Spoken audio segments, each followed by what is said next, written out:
Entendes o que estás lendo? O podcast que te leva através das páginas da Bíblia. Livro por livro. Capítulo por capítulo. Uma exposição bíblica emocionante. Aperte os cintos e embarque comigo nesta viagem.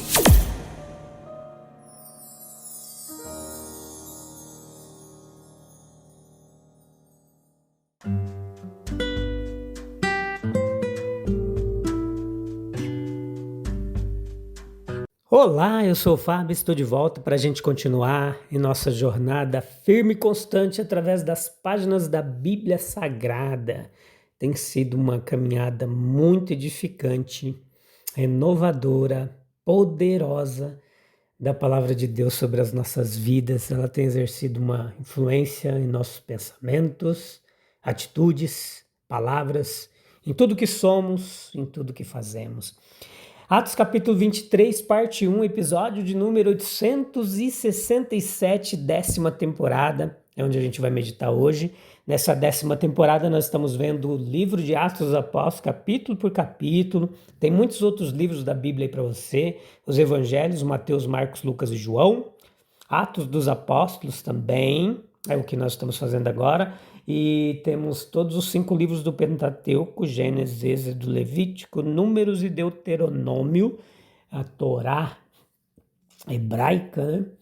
A gente tem tudo aí comentadinho, capítulo por capítulo, disponível para você, um toque no seu celular, de uma forma gratuita. Você não paga nada por isso. E nem é a nossa intenção cobrar, porque entendemos que a palavra de Deus, ela recebemos de graça e de graça ela deve ser dada. Enfim, tem formas de você participar desse projeto, se você quiser contribuir, participar de forma totalmente espontânea, deliberada, sem nenhuma imposição. Enfim, que Deus abençoe você grandemente, você que está chegando agora, você que sempre nos acompanha.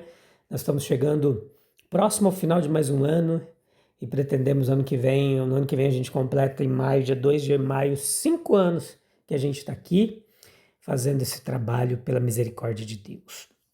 Vamos falar um pouquinho hoje, no capítulo 23, leia lá e vem para cá ouvir a nossa explanação, sobre o juízo humano na presença de Deus, um dos temas, e terá outros subtemas em nossa reflexão.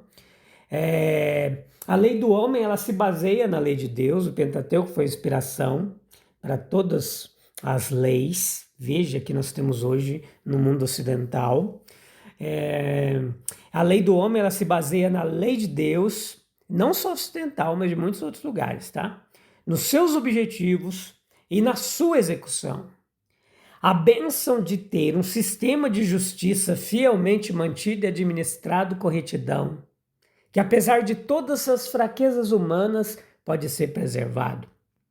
A lei humana, ela é tanto uma predição quanto uma evidência do julgamento futuro. Contudo, as imperfeições da justiça terrena nos lembram que Deus corrigirá todas as desigualdades e demonstrará no futuro que toda justiça se resume no amor. A corrupção da lei judaica que nós vemos aqui, ela provou a necessidade de uma lei melhor, a lei de Cristo, que não é uma lei despótica, mas paz, justiça e alegria no Espírito Santo, não agredindo o nosso próximo, mas levando os fardos uns dos outros. Nós podemos afirmar de imediato que, embora muitos argumentos possam ser apresentados em defesa de Paulo, ele ficou muito aquém do padrão cristão ao dar a essa resposta que nós vemos no texto oficial. Certamente ele estava muito aquém do seu divino mestre, que quando insultado não revidava, quando sofria não ameaçava, mas entregava-se àquele que julga justamente.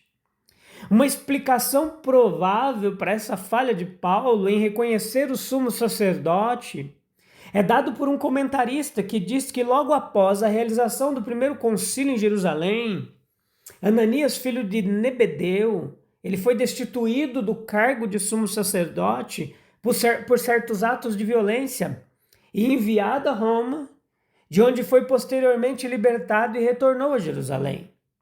Entre a morte de Jonatas, que o sucedeu e foi assassinado por Félix, o sumo sacerdócio de Ismael, investido neste cargo por Agripa, ele transcorre no intervalo no qual essa dignidade ela permaneceu vaga. Veja, isso ocorreu na época em que Paulo foi preso, e o Sinédrio, estando destituído de um presidente, tem Ananias como alguém que assume esse cargo. E é extremamente provável que Paulo desconhecesse essa circunstância. A nobreza do homem que consegue pedir desculpa até mesmo por suas justas indignações, imediatamente, no espírito cristão, assim que a posição oficial da pessoa a quem respondia foi-lhe apontada, Paulo expressa o seu pesar.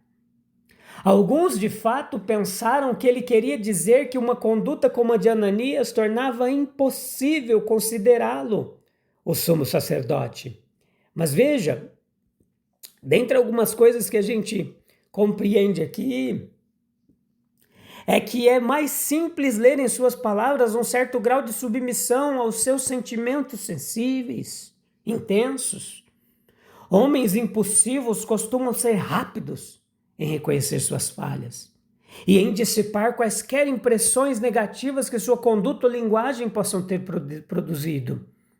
Mas a maior virtude é o autocontrole, que nos impede de cometer tais erros.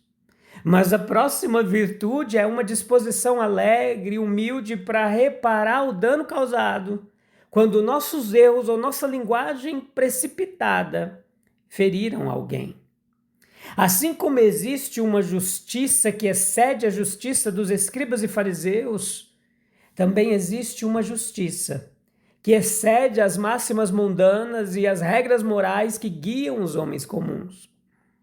Pode ser correto ressentir-se do insulto, mas do ponto de vista cristão, é muito mais correto suportá-lo, ser paciente diante dele e perdoá-lo. Tal justiça ela é ilustrada nas cenas do julgamento de Nosso Senhor, quando foi alvo de diversas injúrias. Poucas coisas oferecem um teste mais severo da virtude cristã do que o insulto gratuito e irracional. Por meio dele, até mesmo o homem vigilante ele pode ser pego de surpresa e subitamente levado a pecar. Somente o hábito constante de pensar antes de falar e de deixar que os momentos de reflexão sejam momentos de oração pode nos manter firmes na hora da provação. O arrependimento de Paulo por suas palavras precipitadas seria mais profundo diante de Deus do que diante dos homens. Ele aprendeu uma lição séria e humilhante com esse erro.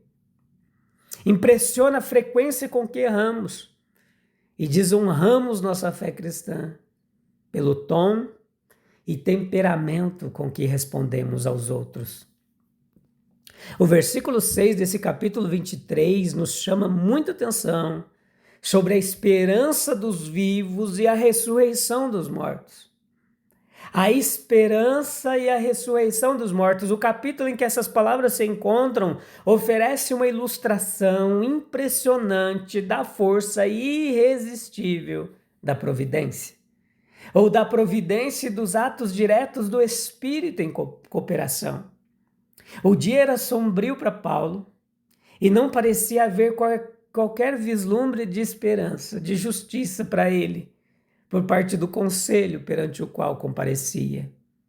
Mas palavras e sabedoria foram encontradas, seja por ele ou para ele. E essas palavras de sabedoria eram as palavras de peso do texto. A mera citação delas dividiu o conselho em dois e logo obrigou o comandante-chefe a voltar em seu auxílio, em vez de se esquivar de seu dever. Como desejara fazer por meio de uma manobra lateral, ele não deixou a população enfurecida qualquer chance, como pensavam, de se livrar de Paulo, exceto por meio de uma conspiração assassina. Tornou necessária a remoção de Paulo pelo governador sob uma escolta militar suficiente para outro lugar, outro tribunal, o que por sua vez levou diretamente ao apelo de Paulo a César e à sua chegada à capital do mundo. E de fato, essas palavras eram pesadas, palavras que podem ser contadas como duas, pois carregavam um significado solene e um mistério insondável por todo o mundo. Elas tocam em tudo que há de mais profundo nas questões entre Deus e o homem. Elas contêm, na verdade, a única questão que permanece oculta em alguns de seus aspectos, num mistério insondavelmente profundo. Observe então, meu querido e minha querida ouvinte, a esperança aqui pretendida. A expressão ela pode significar simplesmente a esperança de Israel, Atos 26, versículo 6 ao 8, Atos capítulo 28, versículo 20. Mas se significa isso, é exemplificado como tendo como principal implicação a revelação da imortalidade em e por meio de Jesus. Ou pode significar mais especificamente a esperança de Israel na ressurreição dos mortos. Embora por razões óbvias, Paulo omita a palavra Israel, uma ressurreição mais ampla do que a de Israel está meramente no fundo de seu coração. Atos 24:15. A expressão diz a esperança, seja de forma absoluta ou dos mortos. E existe uma ambiguidade da expressão. E ela é irrelevante porque não há ambiguidade de significado. De fato, são grandiosas as sugestões que advêm da linguagem empregada. A esperança deve ser universal. As exceções laboriosas e rebuscadas que possivelmente poderiam ser produzidas seriam infinitamente insignificantes e poderiam ser explicadas, talvez em todos os casos, por razões morais, ainda que as mais desastrosas. A esperança deve ser daquela que é a mais importante, capaz de comover os corações humanos. A esperança carrega em si o argumento e o testemunho mais elevados do Criador desses corações. A esperança deve determinar os principais rumos dos nossos pensamentos sobre Deus, dos nossos pensamentos em relação a Ele. Se Ele for o nosso Deus apenas até a morte, os maiores alimentadores da admiração, do terror e da devoção humanos serão impiedosamente eliminados de uma só vez. Mas a admiração por Ele, o temor que sentimos por Ele, o amor por Ele definharão sem raízes e sem proveito. Conforme nós encontramos ou não fundamento para essa esperança, as nossas concepções de Deus serão confiantes ou duvidosas, amorosas ou insensíveis, ambiciosas ou arruinadas. E nossa própria vida se elevará ao ar e à luz ou será cruelmente derrubada na terra. Sim, a esperança do homem universal, sua esperança mais profunda, sua última esperança, sua esperança mais elevada, sua esperança mais determinante, é a esperança de que aqueles chamados mortos não estejam mortos, mas que todos vivam. Pois os vivos esperam isso e esperam isso para si mesmos, antes que também sejam contados entre esse número. E é com base nessa esperança que se ergue a superestrutura de nossas principais concepções de Deus, assim como de nossas projeções sobre nós mesmos. A ressurreição dos mortos, no sentido da ressurreição do corpo, em qualquer sentido filosófico sustentável, é sem dúvida a revelação específica do cristianismo.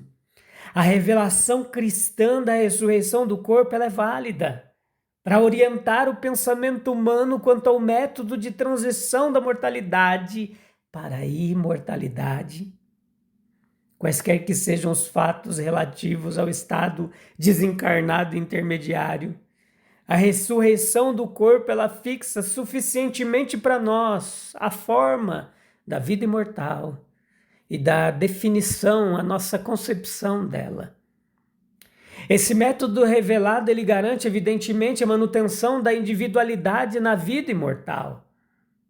E por razões bastante semelhantes, ela postula a identidade contínua do indivíduo. E certamente implica a responsabilidade do indivíduo. A ressurreição dos mortos, ela amplia indefinidamente todo o caráter do homem. Se a verdade fosse concebivelmente subtraída da riqueza da verdade que possuímos atualmente, seríamos condenados a uma pobreza de profunda miséria. Reflita comigo. Se até a justiça humana, marcada por falhas, por impulsos, aponta para o juiz perfeito, como nós podemos não ancorar a nossa esperança naquele que julga com verdade e com amor? E se a ressurreição dos mortos é a esperança que sustenta os vivos, como caminhar sem que essa certeza ilumine cada passo de nossa vida presente? Oh, louvado seja o nome de Jesus. Eu te convido para você dobrar os seus joelhos agora, na presença desse Deus Todo-Poderoso, para a gente falar com Ele. Se você puder, se não, onde que você está, só tem uma postura de reverência, fale com Deus, até mesmo em silêncio nos seus pensamentos, se você estiver num lugar com outras pessoas onde não lhe é dada essa oportunidade de orar em voz alta. Aleluia. Senhor, Tu és justo, Tu és santo. Tu examina os corações, Senhor, corrige os nossos caminhos. Ensina-nos a responder ao mal com mansidão, a indignar-nos sem pecar e a pedir perdão quando falhamos. Dar-nos olhos fixos na esperança da ressurreição. E enche-nos da confiança de que o Teu julgamento é perfeito. Tua justiça é amor e a Tua providência guia cada detalhe de nossa história. Que vivamos hoje à luz da eternidade, firmados naquele que venceu a morte e reina para todos sempre. Amém, amém e amém. Joia demais, que bom que você está aí, ouvindo a palavra de Deus. Que Deus abençoe grandemente sua vida. A gente volta no próximo episódio para continuar meditando no capítulo 23, tá bom? Deus abençoe. Se você tem gostado desse trabalho, compartilhe com outros. Faça parte da expansão do reino de Cristo através do podcast Entende o que Estás Lendo. Um abraço. Deus abençoe. Até breve. Tchau, tchau.